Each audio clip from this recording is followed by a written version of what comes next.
The Hamilton Jet Waterjet is a highly developed water pump that has been designed for use in a wide variety of marine craft, operating in all sectors of the marine industry.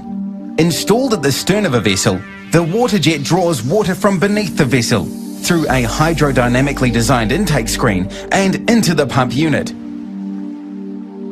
Inside the jet unit, the computer-designed impeller accelerates the water, which then passes through a set of fixed stator vanes.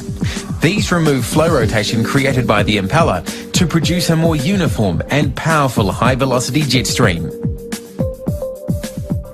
Finally, the jet stream exits through Hamilton Jet's unique JT steering nozzle, where its energy is converted into powerful forward thrust. Each Hamilton Jet Waterjet features a fully integrated hydraulic control system for steering and reverse functions. The Waterjet and hydraulics are driven by a marine engine. Thrust forces from the impeller are absorbed by a thrust bearing built into the Waterjet housing. All thrust loads are transferred to the hull bottom, not the drivetrain or the vessel's transom.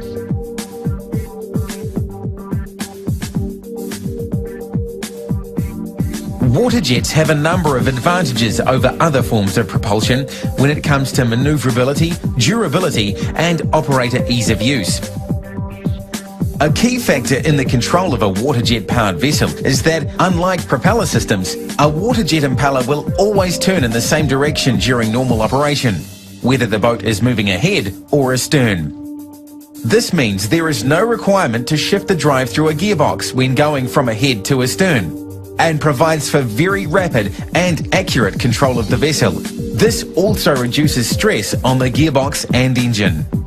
What's more, a waterjet's turning thrust is generated well aft of the vessel's transom, ensuring steering response from a waterjet-powered boat is immediate and highly effective, and allows for a small turning radius at all boat speeds. The engine throttle determines the amount of thrust provided by the waterjet, so will affect boat speed and rate of turn. The helm wheel controls the vessel's heading and rate of turn by moving the waterjet's steering nozzle. The ahead-astern control lever raises and lowers the reverse deflector to adjust forward and reverse thrust levels. This can also affect boat speed and steering responsiveness when used in conjunction with engine throttle. The split duct astern deflector works by directing the jet stream down and to each side, so the water flow is kept clear of the transom and waterjet intake. The result is high reverse thrust and sideways thrust.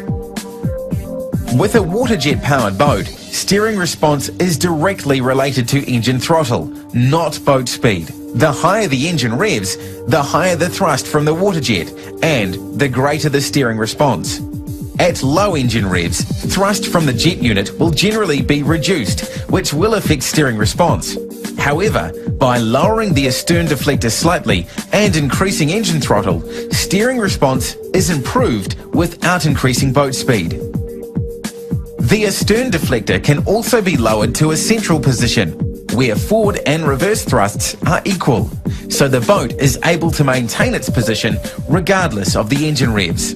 Steering control is still available in this zero-speed position, allowing the operator to fully rotate the boat without moving ahead or astern.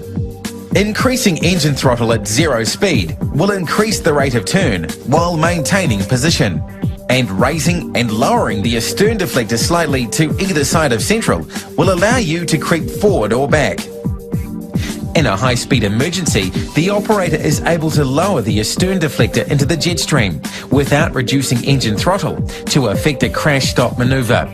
This will bring the vessel to a stationary position within a very short distance.